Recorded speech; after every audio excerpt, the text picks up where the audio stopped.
Graça e paz, irmãos e irmãs, boa tarde.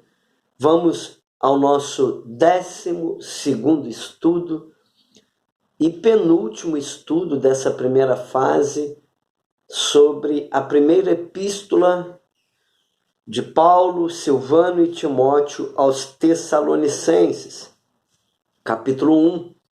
E hoje nós vamos falar neste estudo sobre a 9ª marca de uma igreja ideal. E a 9ª marca é servirdes o Deus vivo e verdadeiro.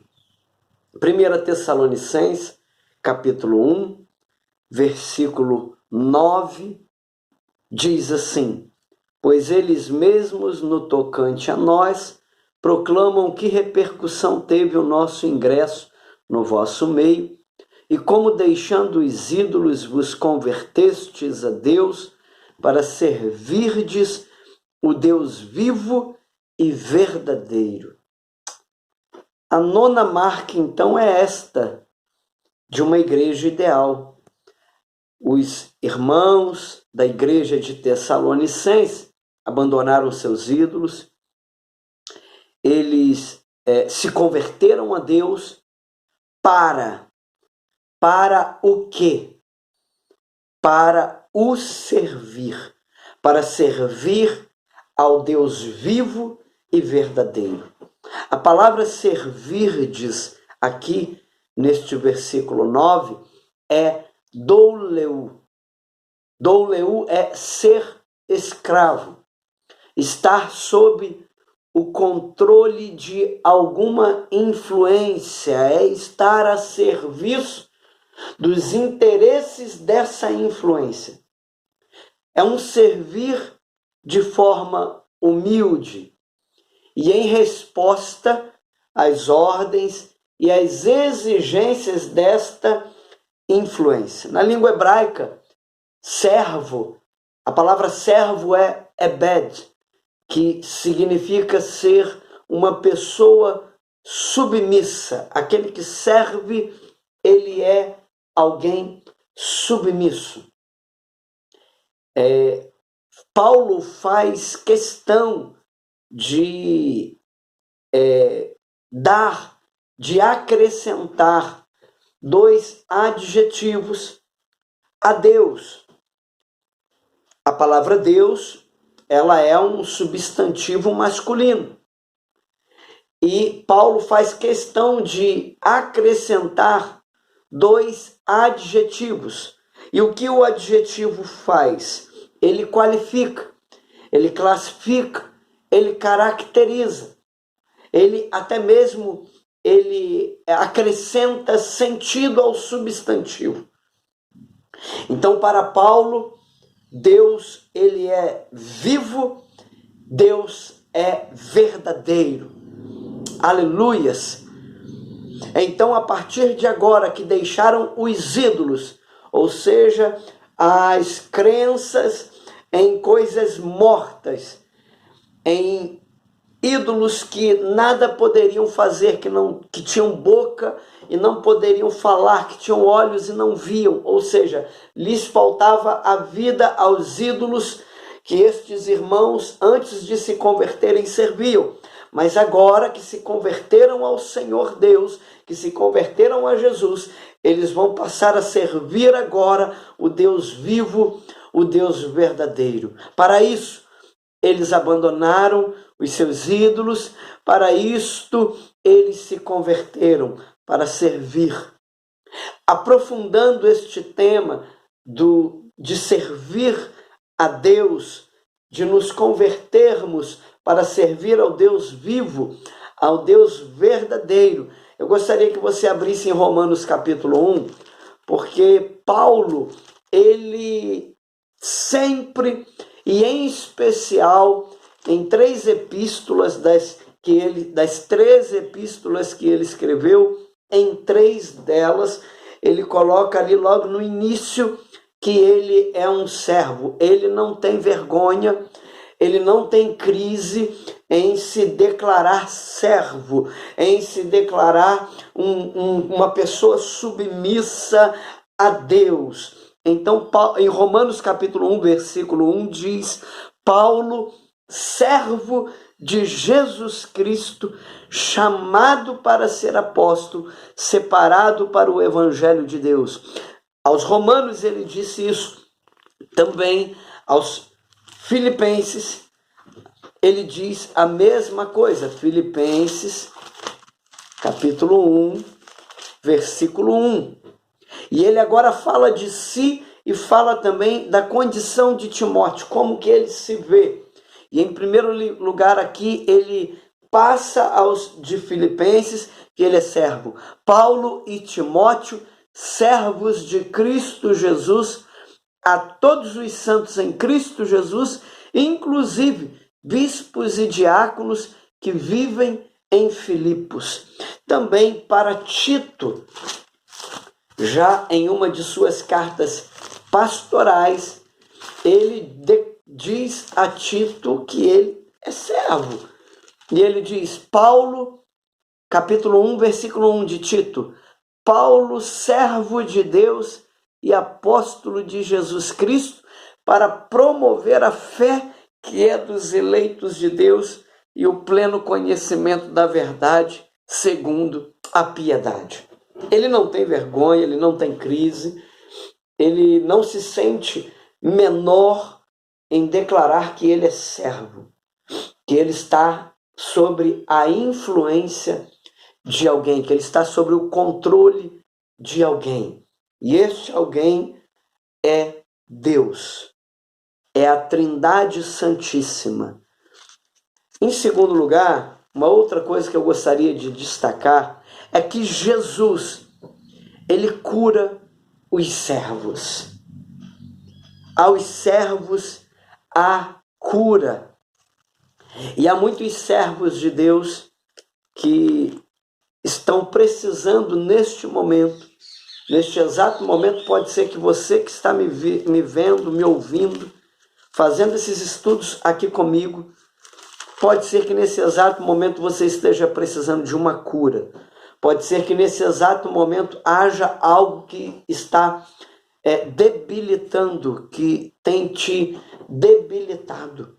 Olha, eu quero dizer para você que Jesus cura os servos.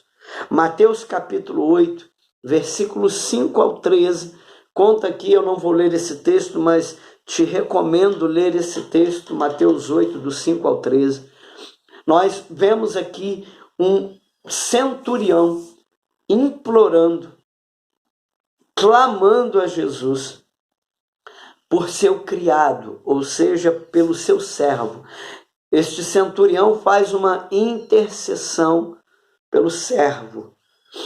E parece haver ali um relacionamento, uma consideração muito grande deste centurião. Isso não era algo muito normal, de haver esse relacionamento, esse cuidado. E este centurião, ele vai até Jesus para interceder pela vida do seu servo. E com apenas uma palavra, à distância, Jesus liberou cura para a vida daquele homem. E a palavra de Deus diz, no versículo 13 de Mateus 8, que naquela mesma hora que Jesus liberou uma palavra de cura sobre a vida daquele servo, daquele centurião, ele foi curado.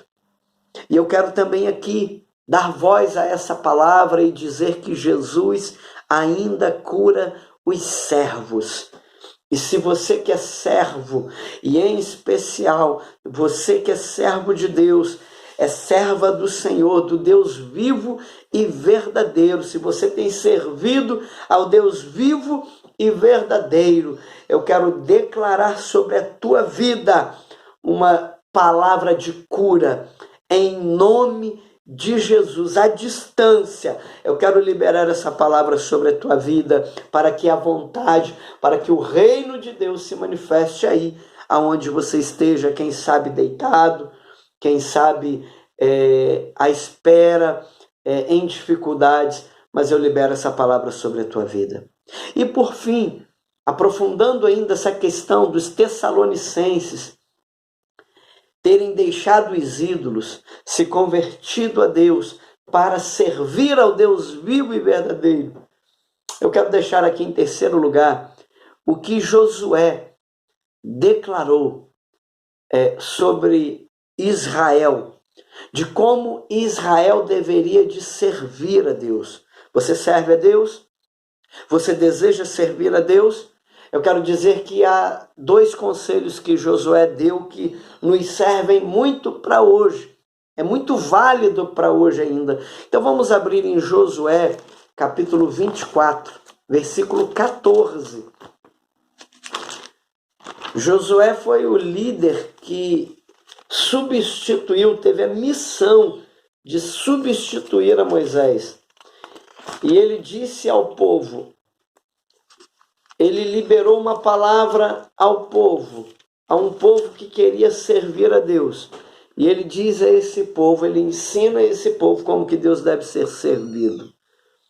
Versículo 14 diz assim: agora, pois, temei ao Senhor e servi-o com integridade e com fidelidade.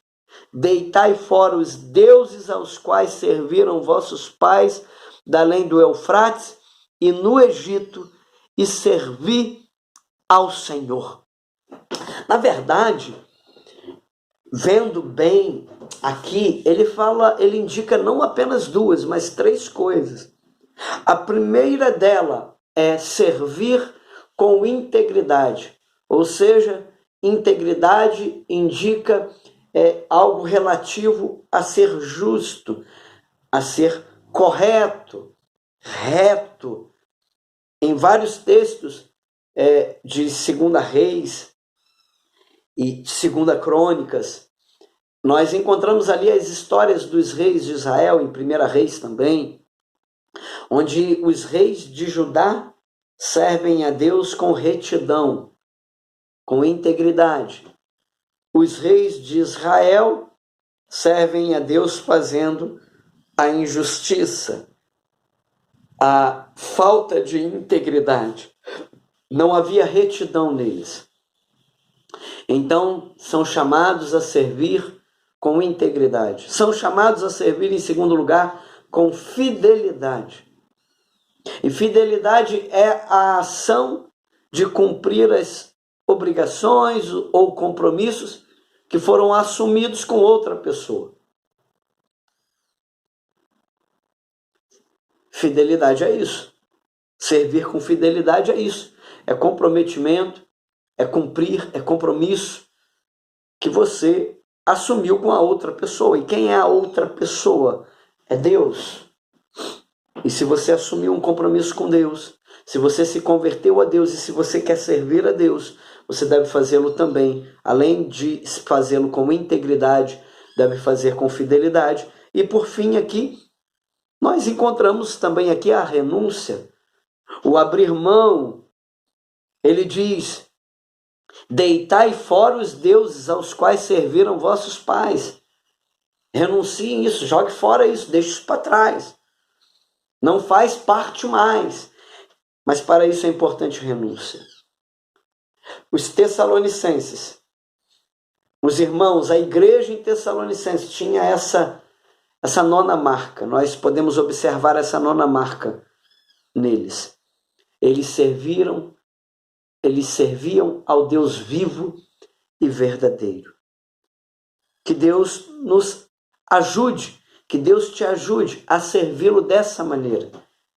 É desta forma que ele deseja ser servido, com integridade, com fidelidade e com renúncia.